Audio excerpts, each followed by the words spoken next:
इंसाफ कहाँ मिलेगा? कातिल खुलेआम घूम रहा है, उसकी गिरफ्तारी नहीं हो रही है और जो इंसाफ के लिए आवाज़ उठाने के लिए जो सड़क पर जो अपनी आवाज़ को बुलंद कर रहा था, इंसाफ मांग रहा था, चिल्ला चिल्ला कर मांग रहा था, उन्हीं के खिलाफ पुलिस प्रशासन की तरफ से एफआईआर कर दिया जाता है। ये जवान वो है जो डरने वाले नहीं हैं, इंसाफ लेकर रहेंगे। और इसके साथ साथ जितने भी जनप्रतिनिधिगण हैं, इन सबों से हम ये कहना चाहेंगे, यही तो वो वक्त है जिसके लिए आपको वोट दिया गया था। सिर्फ इसलिए नहीं कि आप पटना में जाइए, सिर्फ इसलिए नहीं कि आप दिल्ली में जाइए और एयर कंडीशन में आप सो कर रहिए। अरे किस काम के नेता हैं आप? आइए सरजमी पे, अल्ताबाड़ी में आइए और देखिए यहाँ के लोगों का दर्द को, उन दो परिवार से आकर मिलिए, आखिर उनके दिल में गुजरता क्या होगा। पोस्टमार्टम का रिपोर्ट कल इंशाल्लाह आ जाएगा और एक बार पोस्टमार्टम का रिपोर्ट आने के बाद ये जो SHO बहादुरगंज है ना, इनको यहाँ के जनता सबक सिखाएगी, ये इस बात की गवाही दे रहा है, क्योंकि वही SHO बहादुरगंज है जो शकील की बीबी और उसकी बेटी को धमका रहा था, धमकी देकर कह रहा था यहाँ से निकलो नहीं तो बैठा देंगे। साहब, जनता तो आपको बैठाएगी, एक बार रिपोर्ट तो आप आ जाने दीजिए। क्या हुआ? मोहम्मद राहिल। मोहम्मद, इसी गांव के रहने वाले हो जी। ये घटना जो हुआ है, अच्छा घटना हुआ है कि खराब? खराब हुआ है जी।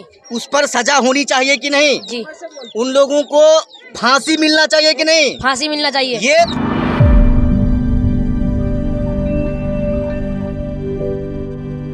जय हिंद, मैं मोहम्मद असरारुल्लाह उर्फ सद्दाम हुसैन और आप देख रहे हैं द असरारुल। ये जो आप भीड़ देख रहे हैं हमारे पीछे, ये भीड़ इस बात की गवाही है कि मिनहाज को जो मारा गया था, उसके कातिल को अभी तक पुलिस प्रशासन, किशनगंज की पुलिस उसको गिरफ्तार क्यों नहीं कर रही है। आज यहाँ पर मैं खड़ा होकर जहाँ भी वीडियो बना रहा हूँ, यहाँ महाराष्ट्र से यानी मुंबई से दुबई साहब यहाँ पर पहुँचे थे और उसके इंसाफ की, हक की वो आवाज़ को बुलंद कर रहे थे। बहुत सारे लोग यहाँ पर हैं, हम इन लोगों से बात करने की कोशिश करेंगे, लेकिन जिस तरह से इन दरिंदों ने मिनहाज और शकील दोनों ही जीजा और साला को मारा, इन दरिंदों ने ये कतई तौर पर नहीं होना चाहिए जैसा किया गया। बहुत सारे ग्रामीण यहाँ पर हैं, खास करके जब शकील का मर्डर किया गया था, कहीं ना कहीं इस मामले को दबाने की कोशिश की गई थी और ये जो आप इतने जवान भाइयों को देख रहे हैं, इनके माध्यम से social media, local social media के माध्यम से इस आवाज़ को उठाया गया है और आज यहाँ तक ये मामला उठा है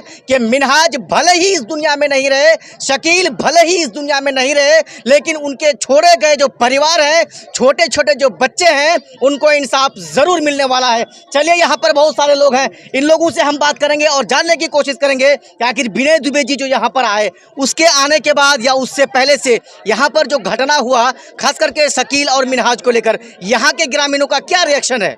यहाँ के ग्रामीण और उनसे भी यही उम्मीद थी, विनय सर से भी, कि यहाँ के जो मिनहाज साहब और जो शकील साहब जो इंतकाल कर गए हैं, इनके लिए जो हम लोग जस्टिस पर मिनहाज कर रहे हैं, उनके लिए वो बेजार हम लोग साथ दे रहे हैं और आगे भी करेंगे इंशाल्लाह। कल उम्मीद है हम लोग को कि कल पूरे SP साहब से मिल करके पूरे मामले को वो तहकीकात करके पूरे मामले को संगीन में लेंगे। और जमीन के छोटा सा टुकड़ों के लिए इन दरिंदों ने दो इंसान की जान को ले लिया, जो एकदम नाजायज़ है और हराम है, नहीं होना चाहिए। आप क्या बोलना चाहेंगे? 40 और 45 दिन के अंदर ही दो लाश एक ही आंगन से उठना कैसा लग रहा है, क्या समझ रहे हैं आप? हम अमोट विधानसभा के बैसा प्रखंड के रायबेर पंचायत से मैं मुख्य प्रतिनिधि हूँ। अच्छा जी। सबसे अपने परिचय देके मतलब खुलासा करना चाहता हूँ आप लोगों को, क्योंकि ये घटना अपने इलाके में इस तरह से कभी नहीं हुआ था जी। और ये घटना हो करके लोगों में एक भय सा हो गया है और इस तरह से घटना जो हुआ है, तो आज मेरे साथ हुआ है, कल आपके साथ भी हो सकता है। तो दुबे भाई आए हैं मुंबई से चल करके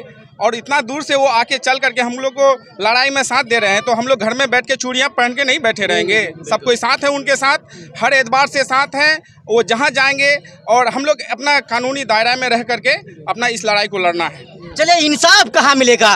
कातिल खुलेआम घूम रहा है, उसकी गिरफ्तारी नहीं हो रही है और जो इंसाफ के लिए आवाज़ उठाने के लिए जो सड़क पर जो अपनी आवाज़ को बुलंद कर रहा था, इंसाफ मांग रहा था, चिल्ला चिल्ला कर मांग रहा था, उन्हीं के खिलाफ पुलिस प्रशासन की तरफ से एफआईआर कर दिया जाता है। ये जवान वो है जो डरने वाले नहीं हैं, इंसाफ लेकर रहेंगे, ये इन्हीं लोगों का कहना है। चलिए, यहाँ पर एक और भाई हैं, इनसे भी हम बात करेंगे। ये जो घटना यहाँ पर हुआ, मिनहाज साहब को इंसाफ दिलाने के लिए विनय दुबे साहब भी मुंबई से आए और ख़ास करके ये जो घटना हुआ, क्या इस तरह का घटना हमारे समाज या फिर हमारे इलाके में होना चाहिए?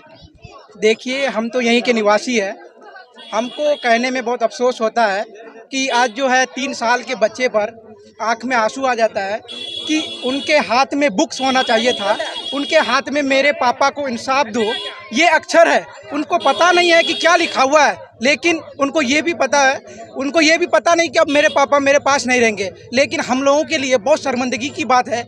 और इससे पहले ये घटना नहीं हुआ था, लेकिन 2 लगातार घटना होने के बाद आज मैं ये विनय जी से भी उम्मीद करता हूं, जो मुंबई से चल करके यहाँ पे आए हैं एक मासूम के लिए, मैं उनसे उम्मीद करता हूं, तमाम प्रतिनिधियों से उम्मीद करता हूं कि इसके लिए लड़े। और हम युवा, जितने सारे भी युवा हैं, जब तक इसको इंसाफ नहीं मिल जाए मिन्हाज को, तब तक हम लोग रोड पे खड़े रहेंगे। बिहार सरकार में जहां इंसाफ की बात की जाती है, 4 विधायक और 1 MP यानी कि महागठबंधन का है, लेकिन इंसाफ कहां है साहब? इंसाफ तो उस दिन हो जाना चाहिए था जिस दिन यह घटना घटा था। लेकिन यहां के जितने भी जनप्रतिनिधि हैं वो यहां पर आते हैं, कुछ ने तो आर्थिक मदद भी किया है। हम तो उनको ये कहेंगे आर्थिक मदद तो अब जरूरी है ही, लेकिन उससे पहले इंसाफ चाहिए मिन्हाज और शकील के परिवार को। और इसके साथ साथ जितने भी जनप्रतिनिधिगण हैं, इन सबों से हम ये कहना चाहेंगे, यही तो वो वक्त है जिसके लिए आपको वोट दिया गया था। सिर्फ इसलिए नहीं कि आप पटना में जाइए, सिर्फ इसलिए नहीं कि आप दिल्ली में जाइए और एयर कंडीशन में आप सो कर रहिए। अरे किस काम के नेता हैं आप? आइए सरजमी पे, अल्ताबाड़ी में आइए और देखिए यहाँ के लोगों का दर्द को, उन 2 परिवार से आकर मिलिए, आखिर उनके दिल में गुजरता क्या होगा। चलिए यहाँ पर एक और शख्स है, इनसे भी हम बात करने की कोशिश करेंगे। न्याय की उम्मीद आप कर सकते हैं क्या? जी अस्सलाम वालेकुम, आदाब, नमस्कार। मैं यहाँ जो आया हूँ, ये विनय दुबे भाई जो आए हैं, आज से कल और आज के दिन ये जो छोटा बच्चा है वो जो वीडियो वायरल हो रहा है, उस वीडियो को देखकर आंसू रोका नहीं जा रहा है हम जनताओं का। और तमाम युवाओं से मैं अपील करता हूँ कि सब विनय दुबे जैसा जितने भी लोग हैं, सब एक साथ आए, एक साथ खड़े होकर इस मिन्हाज के परिवार को इंसाफ दिलाएं। और आर्थिक जो मदद होती है ये तो करना ही है, लेकिन साथ में मिलजुल कर जो है इंसाफ दिलाना है। और दूसरी बात, जितने भी प्रतिनिधि हैं जिनको हम लोग वोट किए हैं, वो लोग आते हैं, मदद करके चले जाते हैं। अब ये बताइए कि प्रशासन किसके हित में है? आप ही लोग के हित में है। और आप लोग कहते हैं अगर यही घटना आपके घर में घटी होती तो आप क्या करते? यही घटना अगर अंसार नईमी साहब के यहाँ घटते तो अंसार नईमी साहब क्या बैठे रहते, या प्रशासन उनके बैठे रहते? वो सब काम करता। लेकिन यहाँ क्या है, हम लोग बेबस हैं, इसलिए कि हम लोग का साथ वो लोग नहीं है। आज उनकी सरकार है, उप मुख्यमंत्री उनके हैं, प्रधानमंत्री सब उनके हैं, लेकिन इंसाफ नहीं मिल पा रहा है। इंसाफ देंगे इंशाल्लाह, हम लोग कोशिश करते हैं। और इंशाल्लाह जब तक हम लोग चाहेंगे सब युवा मिलकर जो है पोस्टमार्टम का रिपोर्ट कल इंशाल्लाह आ जाएगा। और एक बार पोस्टमार्टम का रिपोर्ट आने के बाद ये जो SHO बहादुरगंज है ना, इनको यहाँ के जनता सबक सिखाएगी, ये इस बात की गवाही दे रहा है। क्योंकि वही SHO बहादुरगंज है जो शकील की बीबी और उसकी बेटी को धमका रहा था, धमकी देकर कह रहा था यहाँ से निकलो नहीं तो बैठा देंगे। साहब, जनता तो आपको बैठाएगी, एक बार रिपोर्ट तो आप आ जाने दीजिए। बहुत सारे यहाँ पर ग्रामीण है और भी बहुत सारे लोग हैं। चलिए इन भाई से भी हम बात करना चाहेंगे। आप भी बहुत दूर से यहाँ पर आए हैं। एक बार विनय दुबे यहाँ पर जितने भी जनप्रतिनिधि यहाँ पर हैं, इतने सारे जनप्रतिनिधि रहते हुए भी एक न्याय के लिए मुंबई से विनय दुबे आ जाते हैं, क्या कहना चाहेंगे आप? अस्सलाम वालेकुम रहमतुल्लाहि वबरकातुहू। सबसे पहले तो मैं विनय दुबे साहब का शुक्रिया अदा करूंगा कि वो इतनी दूर से हमारे लिए इंसाफ के लिए चल के आए हैं। और मैं तमाम लोगों से गुजारिश करूंगा कि जब तक इंसाफ ना मिले मिन्हाज को, तब तक आप लोग अपने घरों पे रुके नहीं।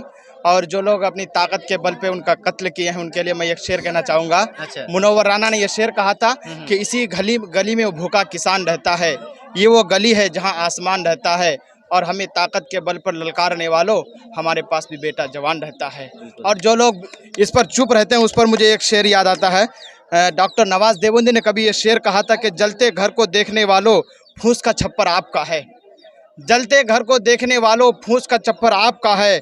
आग के पीछे तेज़ हवा है, आप आगे मुकद्दर आपका है। और उसके कत्ल पर मैं भी चुप था, अब मेरा नंबर आया, अगला नंबर आपका है। उसके कत्ल पे मैं भी चुप था, मेरा नंबर अब आया, और आगे कत्ल आपका है और अगला नंबर आपका है।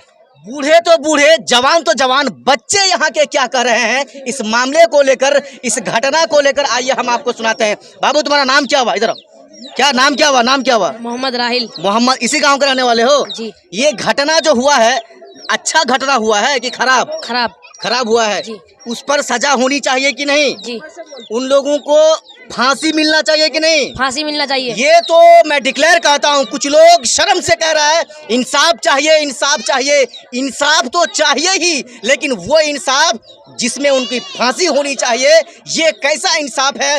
2 टुकड़े जमीन के लिए आपने किसी की जान को ले लिया है, आपने उसकी जीने का हक को छीन लिया है। लगातार आप देखते रहिए, बहुत जल्द फिर एक बार हम आपसे कल मिलेंगे जैसे ही पोस्टमार्टम रिपोर्ट आती है। जय हिंद।